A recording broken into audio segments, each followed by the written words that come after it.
Oke, yuk kita ngobrolin sesuatu yang kayaknya sepele, tapi ternyata bisa jadi ancaman besar. Kolesterol tinggi.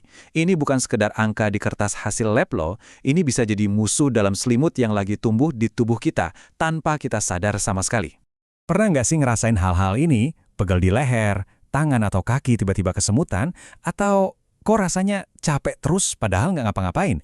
Seringkali kita anggap ini cuma, ya, kecapean biasa. Padahal ini bisa jadi alarm pertama dari tubuh kita. Nah, ini dia yang bikin ngeri. Sebagian besar orang yang kolesterolnya tinggi, itu sama sekali nggak ngerasain gejala apa-apa. Bener-bener nggak ada keluhan. Dia datang diam-diam, numpuk pelan-pelan, makanya bahaya banget. Julukan silent killer atau pembunuh diam-diam itu beneran pas. Yuk sekarang kita bedah lebih dalam lagi, sebenarnya bahaya apa sih yang ngintai di balik angka kolesterol yang tinggi itu? Dan ini bukan cuma omong kosong loh, ada buktinya. Sebuah penelitian di Indonesia tahun 2023 nunjukin fakta yang jelas. Makin sedikit pengetahuan kita soal kolesterol, makin tinggi risikonya. Makanya, obrolan kita hari ini jadi penting banget. Oke, biar gampang, kita mulai dari dasarnya dulu ya. Supaya kita bisa waspada, kita harus kenalan dulu sama yang namanya kolesterol. Dan kenapa sih ada yang dibilang baik dan ada yang jahat? Jadi gini, kolesterol itu sebenarnya teman, bukan musuh. Tubuh kita itu butuh dia buat bikin sel baru, bikin hormon, penting banget pokoknya.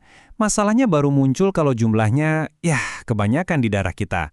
Kuncinya itu seimbang. Nah, ini dia nih dua tokoh utamanya.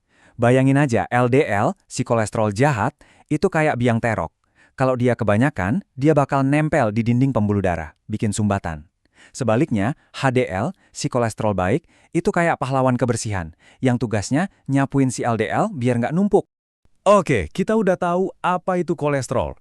Sekarang pertanyaannya, apa sih yang bikin kadarnya naik? Dan risikonya itu beneran nyata nggak sih buat kita? Yuk kita lihat bareng-bareng. Coba deh, lihat daftar ini. Jujur sama diri sendiri, ada nggak dari kebiasaan ini yang gue banget? Seringkali, bukan satu hal besar, tapi justru tumpukan kebiasaan-kebiasaan kecil kayak gini yang kita ulang tiap hari, diam-diam naikin kolesterol kita. Ngomongin risiko kadang suka abstrak ya. Biar nggak ngawang-ngawang, gimana kalau kita lihat angka beneran dari penelitian yang dilakuin di Indonesia? Biar kebayang. Perhatiin angka ini. Menurut Jurnal Kesehatan Masyarakat Andalas, kalau kita kurang makan serat, kayak dari sayur dan buah, risiko kolesterol tinggi kita bisa naik 3,6 kali lipat. Itu gede banget loh. Ini bukti nyata betapa pentingnya makanan yang kita makan. Dan ada lagi yang lebih tinggi.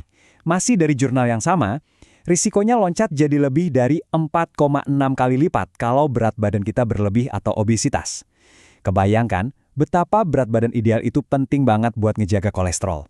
Nah, ini dia ujung dari semua masalah tadi. Plak yang numpuk gara-gara si kolesterol jahat itu lama-lama bisa bikin mampet. Kalau yang mampet pembuluh darah ke jantung, jadinya penyakit jantung. Kalau ke otak, jadinya stroke.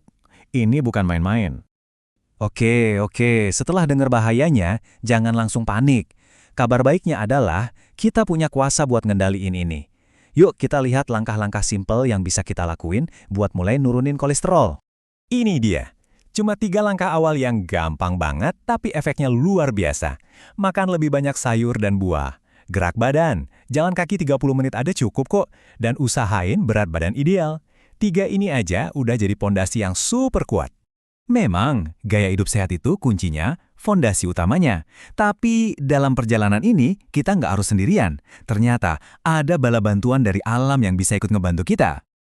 Yuk kita kenalan sama dukungan dari herbal alami yang diracik secara tradisional untuk bantu jaga kesehatan kita. Kenalin nih, Lestrotip dari Naturafit. Di dalamnya ada kombinasi daun salam yang dari dulu dikenal bisa bantu seimbangin kolesterol, sama temulawak yang fungsinya ngebantu metabolisme lemak di tubuh. Tujuannya jelas, bantu ngurangi lemak darah alias kolesterol jahat itu. Tapi, ini penting banget buat diingat ya, herbal itu perannya sebagai pendukung gaya hidup sehat kita. Dia bukan pengganti nasihat dokter atau cek kesehatan rutin. Anggap aja dia ini partner setia dalam perjalanan sehat kita. Jadi, kesimpulannya, kolesterol tinggi itu nyata dan seringkali nggak kelihatan. Tapi dengan pengetahuan yang pas dan langkah yang benar, kita bisa kok ambil alih kendali dan ngelindungin diri kita dari bahaya yang datang diam-diam ini. Jadi gimana? Udah siap buat ngambil langkah pertama hari ini? Kalau Anda pengen tahu lebih banyak gimana Lestrosi bisa jadi teman perjalanan sehat Anda, langsung aja klik link di deskripsi ya. Yuk mulai jaga kesehatan dari sekarang.